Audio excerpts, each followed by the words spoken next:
Жаасан байна уу? За өнөөдөр маш чухал хоёр асуудлаар ярилцъя. Нэгдүгээр нь бол жинтэй өөхтэй хүмүүс. Энийг булчин болгож аврах арга байна уу? За маш гоё булчинлаг бие галбартай болмоор байна. За хоёрдугаар нь бол туранхай хүмүүс байна. Яа жин нэм. Хичнээн их тасгал хийсэн ч гэсэн ерөөсөн булчин нэмэгддэггүй. Яавал булчинлаг болох уу? Тэр тусмаа нас явахын ирэхээр хүмүүс жин хасгаж идэг. Сул дөрөө болж идэг. Тэгвэл яавал бид нар энэ булчин махыг чангаруулах уу?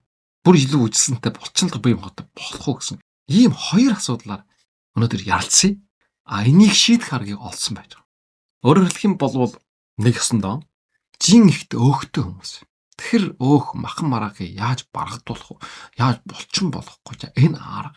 За тэгээд туранхай хүмүүс яаж жин нэмэх? Гэхдээ өөх биш булчинтай болох. Ямар тасгал хөдөлгөөн хийх вэ? Ямар хоол хүнс хэрэглэх вэ? Тасгал хөдөлгөөний чухам өглөө хийх үү, орой хийх үү? Хоолыг чухам тасгал хөдөлгөөний өмнө идэх үү, дараа нь идэх үү? Чухам юу идэх вэ? Энэ асуудлын тааранд ярилцсан. Бүх хүмүүс болтой зэрэг ирвэл булчинлаг гоо сайхан мөнхийн жалуу бай хүсэж байгаа. За тэгвэл энэ хүсэл мөрөөдлийг бодиттой болгож биелүүлэх ийм аргууд байж байна. За нэгдүгээр асуудал нь бол яагаад заавал тэр өөхийг булчин болгох ёстой? Эсвэл яагаад заавал туранхай цол дээрээ байх ёстой? Тэр яаж хүч чадалтай булчинлаг болгох вэ? За энэ шалтгаан бол булчин юм байна. Чавхчаа өнгөрөх тусам, нас явах тусам мөнгө олох боломжоо алдаж байна. Эсвэл улам ядуурж байна. Эсвэл чахахж байгаа алдаж байна. Хайрын сайхан өдөр хоногд өнгөрсөн. Одоо чөөхөн хоног болсон. Ийм харамслууд бий болж байгаа. Гэтэл биш. Бид нар анзаардаг. Бүр мөнгнөөс илүү чавх чанаас илүү бид нарт алдаж явуулж байгаа зүйл байна. Тэр нь бол энэ булчин юм байна. За энэ дээр зураг оруулсан. За энэ зураг бол нас нэмхийн хэрээр биеийн жингийн ямар бүрэлдэхүүн хэсэг нь яаж өөрчлөгдөгдгийг энийг харуулсан журам байна. За энэ дээр харагдаж байгаа энэ улаан шугам бол өөхөнж. Өөрөөр хэлбэл бенчин байж байгаа өөх тос гэсэн. За энэ бол ерөөсөн тасралтгүй нэмэгдэж идэг 20 наснаас 60 70 хүртэл. Өөрөөр хэлэх юм бол таргалж идэг гэсэн үг. 70 наснаас хойш бол ерөөхдөө тогтвортой эсвэл буур хандлагатай. Эндээс бид нар ямар андуурл үүсдэг вэ гэх юм бол жингэн барьжинс ойлголт байдаг байхгүй юу? Гэтэл үнэн хэрэг дээр юм бол булчин хасагдаад тэрнийх нь оронд нь өөх орж ирсэн байдал юм байна. Энэ бол өнөөдөр хийдэгсэн хамгийн гол санаа нэг. За одоо энэ дээр харагдаж байгаа цэнхэр өнгө. Цэнхэр шугам бол өөхгүйч fat free гэж бичсэн байгаа. Өөрөөр хэлэх юм бол өөхийг хассан жин гэсэн. За энэ бол ерөөсөн 20-оос 40 хүртэл нэмэгдэж байгаа юм. Тэгээд 40 орчим наснаас эхлээд тасралтгүй буурж байгаа юм. За 70 наснаас хойш бол ерөөсөн булчингийн алдагдлалд орж байгаа. За харна бол нийт биеинж өөхтэй жин өөхгүй жингийн нийлүүлсэн одоо ийм жин гэсэн үг.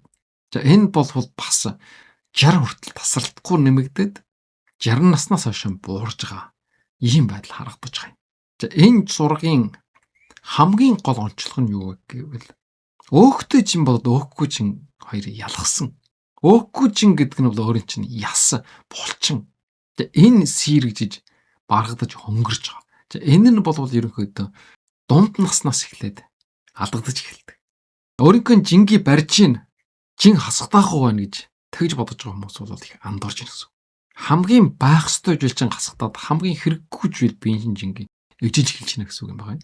Тэгвэл энэ байх ёстой, нэмэх ёстой энэ булчин одоо яагаад ийм цохол байдаг талаар 6 шалтгаан байж байгаа. Бид нар хөдөлж байна. Энэ хөдөлгөөн болтой зэрэг булчингийн хөшөнд өрнжидэг. Жишээлх юм бол алхаж гин, гүйж гин, бүр инээж гин, бүр нүдэн анихад хүртэл булчин оролцож байгаа. Бид нарын хараа муутаж байна. Яагаад хараа муутаад байгаа юм? Нүднээ булчин суларсантай холбоотой байдаг байхгүй юу? За хоёрдугаард нь ганцхан бид нарын гар хөл, энэ хэл, энэ бүх зүйл булчингийн хүчинд хөдөлж юм биш. Дотоод эргэтнүүд бас булчин дээр тулгуурлаж яадаг. Жишээлх юм бол зүрхний булчингийн хүчинд ахшиж яадаг.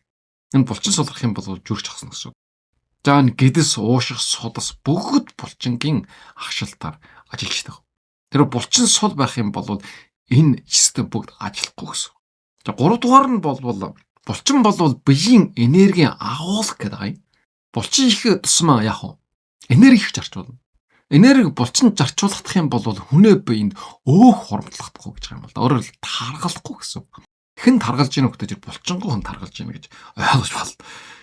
За 4 дугаард нь насжилтыг удаашруулна.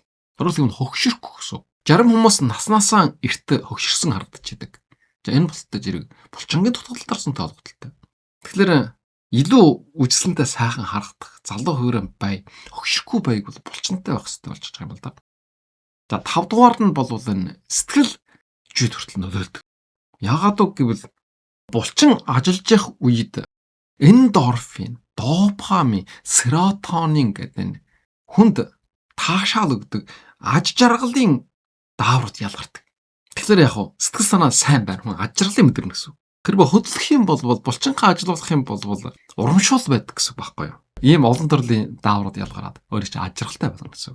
Тэгээд булчинтай хүмүүс бол өөртөө итгэлтэй байдаг. 6 дугаар нь тархалгаахын дэмжин булчин гэдэг бол өрсөлийн эсрэг бодисоо илрүүлдэг. Тэгэхээр булчинлах хүмүүс бол өвтөн жавлалд баригддаг. Тэгээд бүр хор тавдрын хүртэл эсрэг. Ийм судалгаанууд байна. Тийм учраас булчин гэдэг бол нэг л үгээр хэлэх юм бол өөрийн чинь биеийг хөдлөж идэг. Тэгээд эрүүл мэндэд чинь тустай. Тэгээд дархалгаанд тустай, тэгээд сэтгэлжүйд тустай, тэгээд хөгшрүүлэхгүй гоо сайхан байлгаа үжиглэнтэй гэдэг маш олон төрлийн давуу талтай. Тэгэхээр бид нар юунд хөрөнгө оруулалт хийх вэ гэдэг эхлээд ойлгох булчин хөрөнгө оруулалт хийх хэрэгтэй. Өөрөөр хэлбэл булчинтай болох хэрэгтэй гэсэн үг. Гэтэл амьдрал дээр яг энэ эсрэг. Яагаад вэ гэдэг хэрвээ зоригтой тодорхой үйлдэлүүдийг хийхгүй бол булчинтай болж чадахгүй. Зүгээр амьдралынхаа урсгалаар яваад байх юм бол яах вэ? Булчинтай болох биш өөхтэй бол. Таргалан жин юм. Тэрний хэмжээгээр яах вэ? Тэрний хэмжээгээр хөдөлгөөний дутагдлаар нувтан жавланд баригдана. Хөгшөрнө. Амьдралын хөвчлийн өвчнүүд эхлээд мэдэрдэж эхэлж байдаг.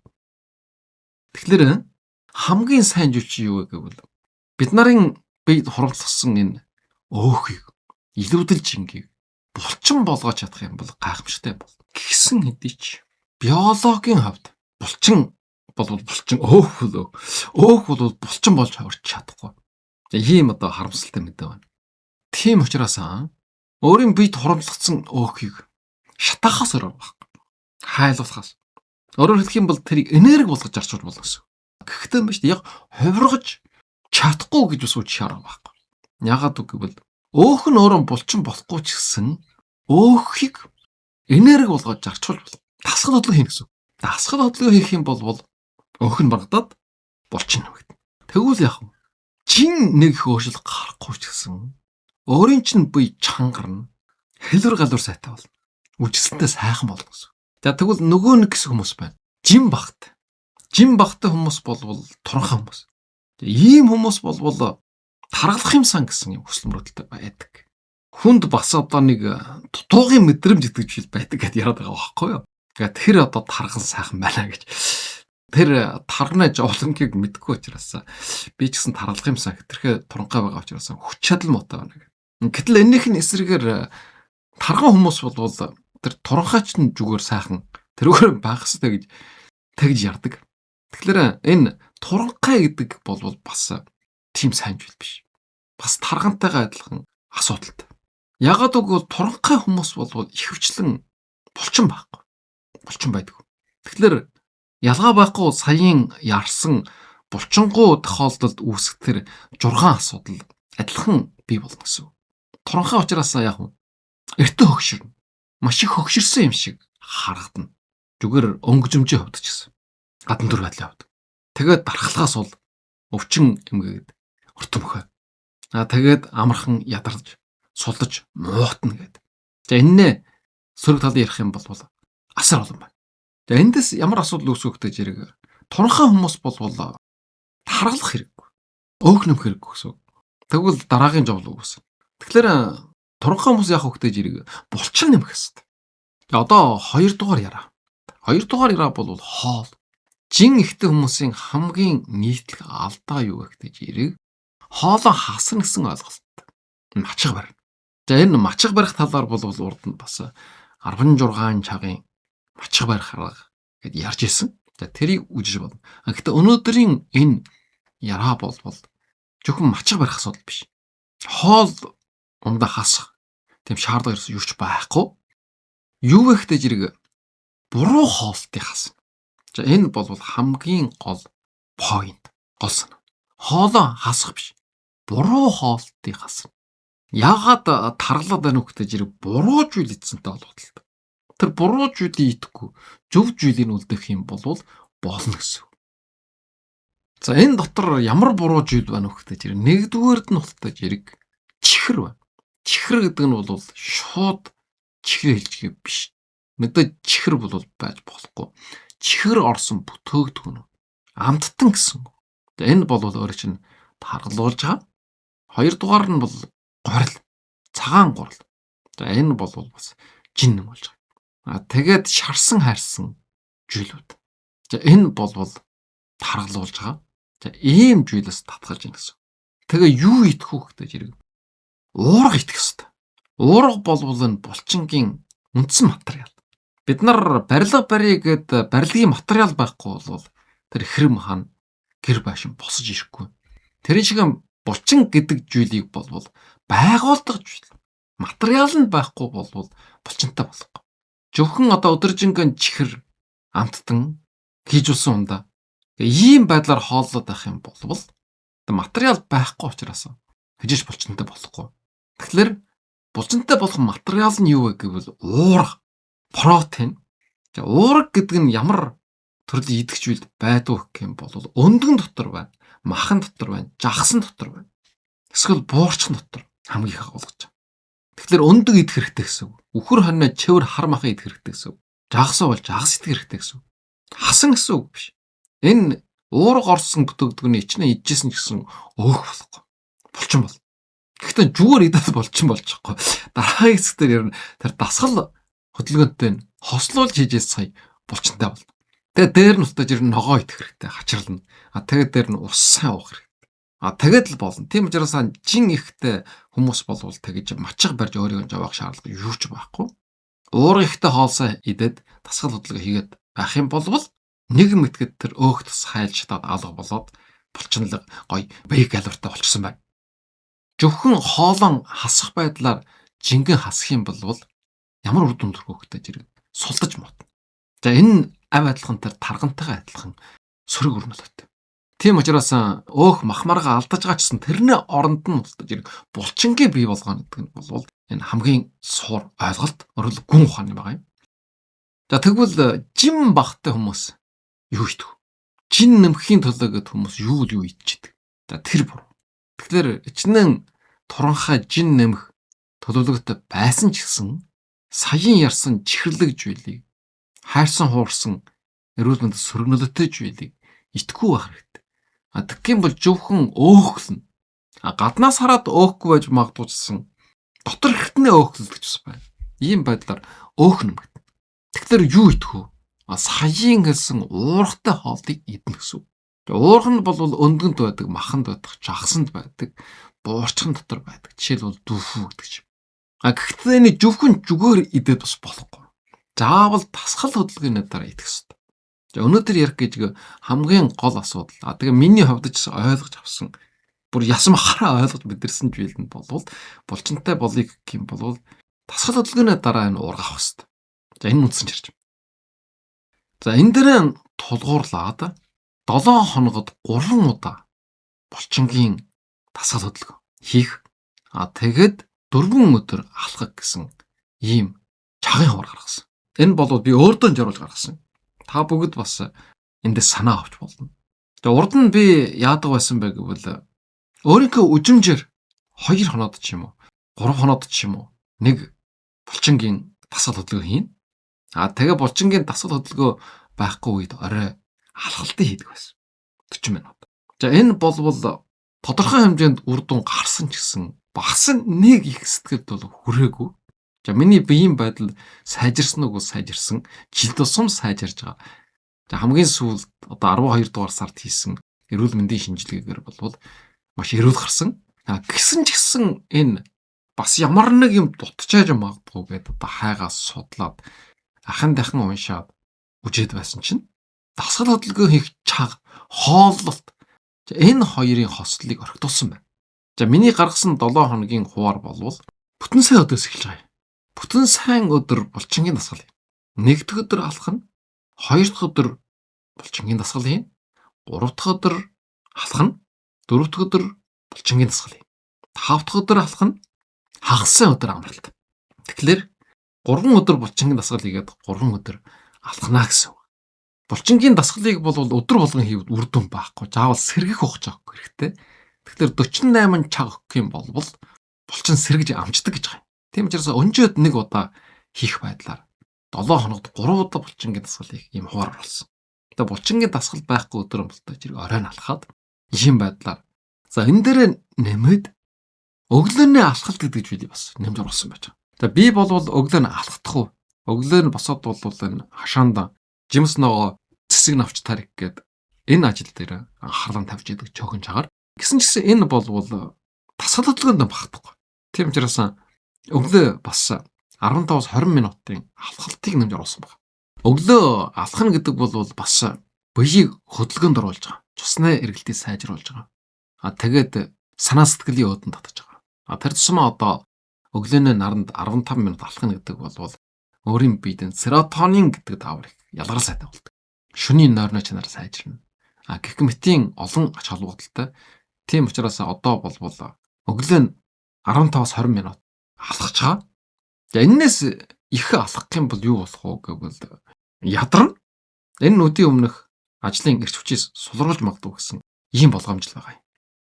За тэгвэл ямар хүн өглөө нь идэвхтэй алхахгүй гэдэг жирэг жинтэй хүмүүс. Жинтэй хүмүүс бол жим бууруулах зорилгоор өглөө нь алхах юм бол үр дүнтэй гэж байгаа юм. Тийм учраас жим бууруулах зорилготой хүмүүс бол өглөө нь 30-40 минут нэлээд түргэн айхалж тэр алхах хэрэгтэй. За тэгвэл үр дүнтэй гэдэг юм. Харин булчингийн дасгалыг бол оройн хийх нь илүү үр дүнтэй гэж байгаа. Тэгвэл булчин сон. За бас нас явж байгаа хүмүүсийн хувьд бол өдөр нь тийм их ажлын ачаал байхгүй хүмүүс өглөө алхах нь үр дүнтэй. Гэхдээ алхахтаа бол өлөнгөрөн биш. Өглөө нь юм идчихэд дараа нь алхаж ирээд тодорхой хэмжээнд уурхтай холдоор хоололж байгаа. За энийг бас мартаж болохгүй. За тэгвэл энэ дээр нэмээд бас одоо миний шинээр энэ өөрийн цагийн хуваард оруулсан зүйл нь юу вэ гэдэг зэрэг хооллолт юм байна. Булчинтай болъё гэх юм бол булчингийн дасгалаа хийж дуусаад 30-аас 60 минутын дотор уурхтай хоол идэхгүй болохгүй. Тэгэхгүй бол булчин суухгүй. Тэгээ миний хамгийн том алдаа бол энэ байсан. Оройн хоолны дараа булчингийн дасгалыг хийж ирсэн олон жилийн турш. Тэгээд болтой чирийг ойлгохтой булчин суугаагүй юм байна гэж мэдсэн. Маш их шоконд орж байгаа юм л да. Булчингийн дасгал хийснээр дараа булчин өвдөгдөн, энерги алдна. Тэгээд уургаар нөхөрлөхгүй юм болвол булчин гэдэг зүйл бий болохгүй. Тийм механизмтай байсан юм байна. Тийм учраас булчингийн дасгалаа хийж дуусгаж зэрэг юм идэх хэрэгтэй. Юу идэх хөвгтэй зэрэг одоо уурга идэх гэдэг байгаа байхгүй. Тэр уурга гэдэг нь бол зэрэг өндөг, мах, жагас буурч байгаа. Тэгэхээр эндээс бас нэг асуудал үүссэн байхгүй юу? Оройн хоолны дараа булчингийн дасгал хийлээ. Эргээд хоол иднэ гэдэг зэрэг нэгдүгüүрд тийм их идэх боломжгүй 2 хоол идэх болж байгаа байхгүй. Ходоод ус хэмжээтэй учраас тэгээд булчингийн дасгалаа хийж дуусаад хоол иднэ гэдэг зэрэг бас хоол оройтдаг. Оройтож идсэн хоол бол бас шин ходоод идсэн ачаалал өгнө. Шингэж муутай. Гэх мэтийн асуудлууд үүсэж эхэлж байгаа юм. Тэгэхээр миний гаргасан арга нь юу вэ гэдэг зэрэг оройн хоолон булчингийн дасгалын дараа идэвхтэй идэх гэсэн. Багаж ирхийн хөнгөн юм идээд тэгээд булчингийн дасгалаа хийн. Тэгэд дуусаад оройн гол хоолойтой идвэл яасан бэ гэд дуршиж үжиж байгаа. Тэгээд бас хайж үтсэн байгаа. Бэлтгэл бол яг уурхын бэлтгэл. Тэгвэл заавал булчингийн дасгалын дараа юм идэх шаардлага байхгүй бодсон байхгүй. Тэгсэн бол ерөөсөө цаашаах удамжихгүй гэж байгаа. Ердийн жирийн хоол хүнснээс тэр уурга явах болж чадсан учраас заавал бэлтгэл байх шаардлага байхгүй. За бэлтгэл бол үнэнхүү чанарын баталгаатай чивэр уурга болно. Хэрэгэлсэн ч асуудал байхгүй. Гэтэл энэ дэлгүүрд худалдаалгаж байгаа бүтээгдэхүүнүүд бол найдвармаатай бүтөөгдөг хүмүүс олон байдаг. Аль улсад хэн яаж үйлдвэрлэн мэддэхгүй. Тэгээ дотор насаар их нэмэлт бүтөөгдөг орчихсон байдаг. Тэр нь болтой зэрэг сөргнөл үжүүлж болж шүү гэсэн ийм болгоомжл байгаа. Зөвхөн одоо өөрийнхөө булчингаа хөгжүүлэх гэдэг тэр бодвилийн энтер гэж хэлж байгаа хүмүүс байгаа шүү дээ. Залуус. Эсвэл биеийн тамраар хичээлээд булчинтай болмоор байна гэдэг. За тэр хүмүүсийн хувьд бол тэр чанарын шаардлага хангасан чивэр протеиныг ууж хэрэглэсэн ч болохгүй юм байхгүй. Харин ч одоо жохомжтой хэрэглэх ёстой юм байна. Бид нарын хувьд жирийн хүмүүсийн хувьд бол тэгээд хэрэг байхгүй. Зүгээр нэг ганц 2 ширхэг өндөг 100 г мах гэдэг ч юм уу. Ийм хэмжээний хоол идэгт бол тэр уургын нөх болж байгаа юм байна. Тэр тусмаа одоо хааны хүчүүнээ мах бол их сайн гэдэг байгаа юм. За энэ тухай бас урд нь ярьж өнгөрч ирсэн. Энэ шувуу болвол ингээд бүр амар олон чагараас буухгүй ингээд нисдэг гэж байгаа байхгүй тэр нүүдлийн шувуунууд. Бүр хэдэн өдрийн турш. Тэгэхээр тэрнийхэн тэр хүч чадал нь юу вэ гэдэг зэрэг тэр хүчүүнд нь байна гэдэг. Хүчүүнийх нь махан дотор тийм төрлийн одоо эджүүл байдаг. Тийм учраас энэ хааны шувуунаа тэр хүчүүнээ мах идэх юм бол чадал орон суу булчинтай бод. Уурхтай хамгийн гол. За энэ хоолтой холбогдолтой. Одоо энэ дээр нэмээд тэгвэл ямар булчингийн тамир хийвэл үр дүнтэй вэ гэж. За энэ болвол ерөөхдөө дийлэн хүмүүс энэ чиглэлийн өөр ингэсэн туршлагатай байдаг. Хэрвээ одоо хийж байгаа булчингийн янз бүрийн тасал хөдөлгөөн байвал тэрийг өргөдлөлөд хийж болно. Энэ миний уншиж судалсан материалууд дээр болвол хөл болоод өгөөжнө булчин. Энэ болвол суур гэдэг. Бүдүүн гойно. Нас ахах тусмаа хамгийн түрүүнд суларч яадаг. Тэгэхээр хөл муудаад эрэхтэй жиргэл одоо алхаж чадах юм болно. Алхаж чадахгүй хүн болвол хөдөлгөөн хомогдно. Тэгэхээр squat гэж нэрлэдэг. Өвдөлтөөр сууж бас энэ хөдөлгөөнийг хийх хэрэгтэй. Тэгээд суньяах гар дээр эсвэл хэрэм түшээд ч юм уу. Тэгээд хэвтээд өгөөжгөн дэше өргөх. Энэ 3 төрлийн тасгалыг наадчих нь өдөрт 20-30 минут хийвэл хамгийн зүгээр. За энэ дээр нэмээд төрөл бүрийн одоо өөр тохирсон булчингийн тасгал хөдөлгөөнүүдийг хийж болно. Тэгэхээр 2 зүйл байдаг гэсэн. Нэг нь болвол өөрийнхөө биеийг хөдөлгөх. За сууга босно гэдэг ч юм уу, гар дээр суньяа гэдэг ч юм уу. Өгөөжгөн дэш нь өргөнө гэдэг ч юм уу. Тэр нөгөө нэг нь болвол хөндийг өргөх. Хөндийг өргөхөд болвол бас нэг үндсэн зарчим байдаг гэж урд нь булчин болвол алт гэдэг сэдвээр ярьж явах үед ярьж өнгөрсөн. Тэр нь юу вэ гэдэг жирэг өөрийнхөө дөнгөж одоо дааж өргөх хэмжээний тийм хөндөж билийг 10 удаа өргөх. Юм татсан ч дүлгсэн ч хамгийн хүнд хэмжээнд нь тавьж яагаад өргөдөг юм уу, татдаг юм уу. Тэгээд тэрийг хийх тоон бол 10. Ийм байдлаар өргөдөг, татдаг, түлхдэг энэ хүчнээ тасгалуудыг хамгийн дээд хэмжээнд дээр нь тавьж яагаад 10 удаа хийх байдлаар ингээд ээлжлүүлээд 20-30 минут хийх. За энэ үндсэн арга юм байна. За дараагийнх нь асуудал бол алхахтай холбогдолтой. Алхна гэдэг бол бас маш их одоо таашаал өгдөг. Допамин ялгарна. Ажралтай санагдана. Тийм учраас сэтгэл санаа сайжирна, стресс арилна гэдэг. Тэгээ энэхэн жирэгчээ болтой зэрэг жин хасгадна. Тэгээ хөлийн булчин шурамс чангарна гэдэг олон давуу талтай. За алхахыг болвол өөрийнхөө биеийн байдал тохируулаад хамгийн сайн болвол түргэн алхах. За алхахын жирэгчээ болвол бас үр дүнтэй зүйл нь юу вэ гэдэг жирэг подкаст сонсч болно. Шилдэг номыг сонсч болно. Тэгхийн болвол илүү урамжраг орно. Тэгээ мэдлэг мэрэгжилтэй болно. За ганцхан одоо шилдэг ном биш. Гадаад хэл сурч болно. Төрөл бүрийн одоо подкаст, сонсдог номнууд байж байна. Энэ бүгдийг сонсно. Тэгэхээр нэг сумаар 2 туулаа харвах. Энэ болвол алхалт юм байна. За өнөөдрийн ярьсан агуулгыг товчхон дүгнэх юм болвол нас ахих тусам өөрийн чинь аврах хүчин зүйл болвол мөнгө биш. Нийгмийн харилцаач биш. Нэр төрч биш. Юу вэ гэдэг зэрэг булчин юм байна. Булчинтай хүн л өвчин зовлонд нэр хөтгөн баг. Бүр хор давдрын эсрэг хүртэл одоо үйлчдэг. Ямар нэгэн өвчин зовлонд нэр хөсөн ч гэсэн хөл дөрөн босоод ирнэ. Гэтэл ичнээ их мөнгөтэй байсан ч гэсэн өвчин зовлонгийн өмнө адилхан хүч мөксөж идэг. За энэ тухай хижээж оройтхгүй мөрөөдөл биелүүлэх шийдэл хүрдээр ярьсан Apple компани үүсгэн байгуулсан бид нарт энэ гайхамшигтай Apple утсыг бүтгэж өгсөн Steve Jobs бол тийм байсан. Дэлхийн хамгийн баян жинэлэг нэр хүндтэй байсан мөртлөө 50-аад наснда нойр улцрахын хор тавдраар таалд өгсөн байдаг. За энэ тухай мөрөөдөл биелүүлэх шийдэл төр бас хэлсэн. Тэгээд яавал эрүүл байх вэ? Яавал өвчин жавланд тусахгүй байх вэ? Ямар дасгал бодлого хийх вэ гэдэг. За энэ талаар бас тэр номон дээр бол бичсэн байж байгаа. За энэ ном бол бас сонсдог ном болчихсон. Тийм учраас та бүгд энэ бүкэд ороод хижээж оройтгүй мөрөөдөл биелүүлэх шийдвэрлэхүр гэсэн номыг бас сонсорой. Алхаж явах үед. Тэгвэл бүр илүү бүрдэмтэй болно. Ингээд өнөөдөр жин ихтэй өөхтэй хүмүүс тэр яаж булчин болгож авах вэ? Өөх бол өөрөө булчин болж чадахгүй. Гэсэн ч гэсэн тэр энергийг булчин болгох болж чад. Алхах нь дасгал хөдөлгөөн хийн. Тэгээд зөв хоол.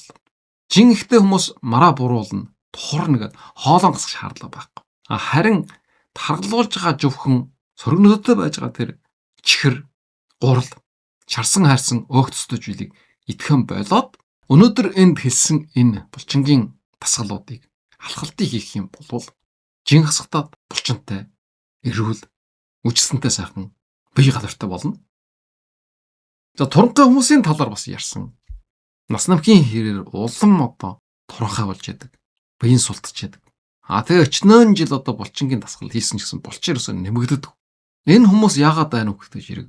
Булчингийн дасгал хөдөлгөөнийхэн дараа хангалтайсан уурга авахгүй байна. Уургатай хоолоор хооллохгүй байна. Тэр уур нь юу вэ гэдэг зэрэг өндөг, маха, жагс, буурч. Эднэр идэх ёстой. Харин зүгээр тэр бэлтэмлийн уух талаар бол нэг их цаашаа дэмжихгүй байж байгаа. Жирийн энэ хоолд бол хангалттай. Ганцхан чахын асуудал. Миний олон жилийн турш гаргаж ирсэн алдаа юу гэхээр хооллолт дуусгаад дасгал хөдөлгөөн хийдэг. Тэр буруу байсан. Дасгал хөдөлгөөн хэд дуусчаад хооллох хэрэгтэй байсан байна. Гэтэл дасгал хөдөлгөөн хийхэд л бас энерги хэрэгтэй учраас дасгал хөдөлгөөн хийх өмнөөс хооллох хэрэгтэй.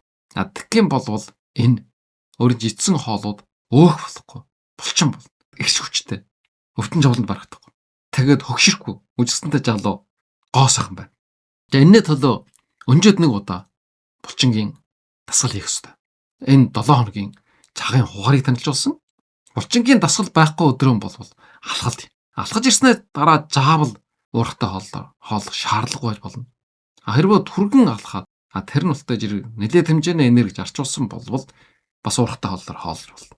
За энэ дээр нэмээд өглөөний алхалт бас чухал. Өглөө бол 15-20 минут наранд алхах. За энэ бол санаа сэтгэлийг сайжруулна. Цусны эргэлтийг нэмэгдүүлнэ. Эрш хүчтэй өдийн өмнө ажиллана. Жингээ хасъя гэж байгаа хүмүүс бол өдийн өмнө алхах нь хамгийн үр дүнтэй өглөө. Булчингийн дасгал хамгийн үр дүнтэй нь орой. За ийм зүйлүүдийг болвол өнөөдөр ярьсан. Өнөөдрийн ярьсан агуулга дээр хамгийн шин зүйл болвол булчингийн дасгалыг уургатай хостуулах. Энэ талаар ярьсан. Булчин болвол хамгийн том хөрөнгө оруулалт. Мөнгөөр ч ерөөсөө орлуулахын арга байхгүй. Мөнгө хуримтлуулахаас илүү булчин хуримтлуулах хэрэгтэй. За энэ бол мөнгө битээ хуримтлуулах гэсэн үг биш. Мөнгөө мэдээж хуримтлуулах хэрэгтэй. Энэний жирэгчээ болтой жиг мартаж болохгүй хамгийн том хөрөнгө оруулалт бол булчин гэдгийг санах хэрэгтэй. За анхаарал тавьсан та бүхэнд маш их баярлалаа.